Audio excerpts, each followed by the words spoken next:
የሽምግልና እንግዲህ ፓርት 3 ዛሬ ማታ በኤፍሬም ቤት ይለቀቃል ማለት ነው። እንኳን ደስ ያላችሁ። እንግዲህ የሴቷ ቤተሰቦች የመለሱለትን ምላሽ ከሂባ ጋር እንግዲህ ፏ ብትን እነ ማይክል ጃክሰን እነ ሀይሚ እነ ዊና እነ ብሩኬ እነ ሙቤ እነ ሀሰን የሌለ ሰው የለም። በጣም ነው ደስ የሚለው ማለት ነው። እንግዲህ ከአብሮ አደጎቹ ጋር ነው እንግዲህ ይህንን ፕሮግራም እንግዲህ ያረገው ኤፍሬም። እውነት በጣም ነው ያኮራሃን፣ በጣም ደስ ብሎናል ማለት ነው። መልካም እንግዲህ የፍቅር ዘመን ይሁንላችሁ። 2019 መግቢያውን ሊደሰቱ ነው ማለት ነው።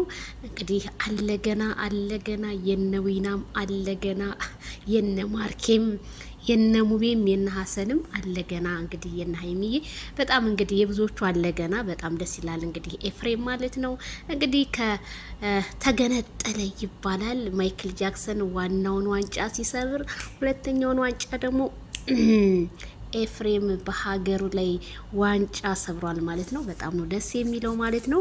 እንግዲህ የሂባ ቤተሰቦችና የኤፍሬም ቤተሰቦች ዛሬ ማታ ያለውን ድባብ እንግዲህ ታያላችሁ። ሽማግሌዎቹን ማለት ነው። ዜድዬ ማነው ሰርግ የማነው ሰርግ እንዴ? የኤፍሬምና የሂባ ነው ማለት ነው። በጣም ደስ የሚል ፕሮግራም ነው። እንግዲህ ለሰርጉ ደግሞ እንግዲህ ዝግጅት ይኖረዋል። በነገራችን ላይ ለምንድን ነው እንትን የያዙት ምናምን እያላችሁ ነበር እንዴ? ታዲያ ሰው በባህሉ ነው። ባህል እና ወግ መቼም አይረሳም። ሁሉም ሰፈር በየሰፈሩ ይለያያል እና ለዛ ነው ማለት ነው። እንዴ ማይክል ጃክሰን ያለበት በቃ እሱ እኮ ነው አምባሳደራቸው። በቃ ከመካከላቸው በቃ አምባሳደር ሆኖ እኮ ነው የሚታየው የኛ ማይክል ጃክሰን። እንዶ ያንተንም የሄርሜላንም ሰርግ እንዶ በቃ እንደዚህ መቼ ነው የምናየው ብዬ እኔ በጣም ጓጓሁኝ። በቃ ሰርጋችሁ እናንተ ደግሞ እንደዚህ ብታበሉን። እኔማ ለማይክል ጃክሰን እውነተኛ ሰርግ ቢሆን ከሆነ እኔ ኢትዮጵያ ነኝ።